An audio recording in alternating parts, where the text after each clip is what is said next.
بسم الله الرحمن الرحيم. ثم الصلاة والسلام على أشرف المرسلين سيدنا محمد وعلى آله وسلم أجمعين. بسم الله الرحمن الرحيم. waxaan ahay muwaadin Soomaaliya. Haddii aan ka hadlo fikirkayga ku aadan amniga Soomaaliya shalay iyo maanta waxaan is leeyahay shalay fiicnaa markii qaabkii doorashadii ay u dhacday iyo sidii loo qabta markaan fiirino sababtoo ah Jowhar iyo Muqdisho waa isu furaayeen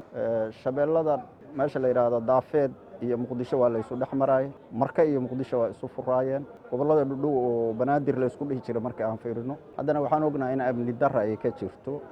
oo dhowr mar ay shilal iyo dhib iyo dad mas'uuliyiin ay ku dhinteen sidaas darteed waxaan leenahay shalay maanta shalay fiicnaa marka doorasho ayaa inagu soo wajahay dowladda Soomaaliya waqtigeeda waa u sii ilaanaya oo hogaamiyaha ka yahay madaxweyne Maxamed Cabdullaahi Maxamed maadaama waqtigeeda uu sii ilaanaya adigana amniga aad sheegtay in uu markaasi ahay mid sugan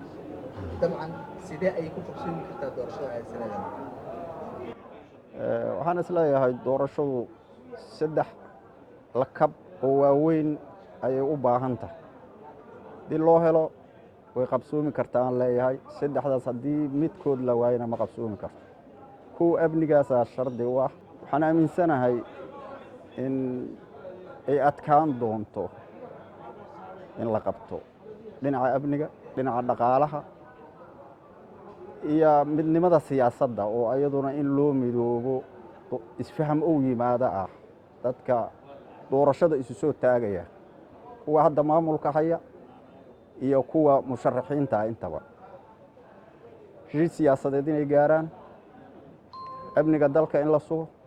dhaqaalihii wax lagu qaban lahaa iyo tasiilaadka lagu fulin lahaa in la helo iyo ciidamo dhexdhexaada oo cid walba ammaankeeda suga aaminkana lagu qabo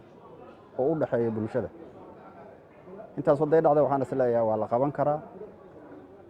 haddii intaa mid ka mida la waayana cawaaqibkeeda ayaa imaan doona waayaha ayaana na bari doona insha Allah haddii waqtiguna gaarsiiyo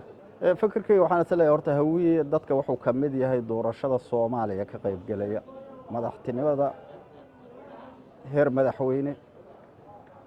iyo heer gudoomiye baarlamaan intaba dadka ay u furan yihiin oo bulshada Soomaaliyeed qayb ka ah ayuu ka mid yahay fikriyan hawiye dad badan ka sharaxan dhowr madaxweyne jirta anigu hadda qof gudoomiye baarlamaan u taagan oo hawiye wali ma aanan arag laakiin waa saacad siyaasadda waa waqtigeedan ka jawaabi doonaa annagu inaan madaxweyne hawiye u sharaxan yaan ogna waagay laakiin haatan waxa soo baxday in gudoomiye baarlamaan uu hawiye u sharaxan yahay marka taas maxaa laga oran karaa adiga fikriya markaa waqtigeedan ka jawaabi doonaa ma aaminsana qof hawiye oo inay hadda madaxweyne u sharaxan inuu gudoomiye ku doorsanayo ma aaminsana fikir markuu soo baxo haddii ay dhacdo maxaa go'aan ka qaadato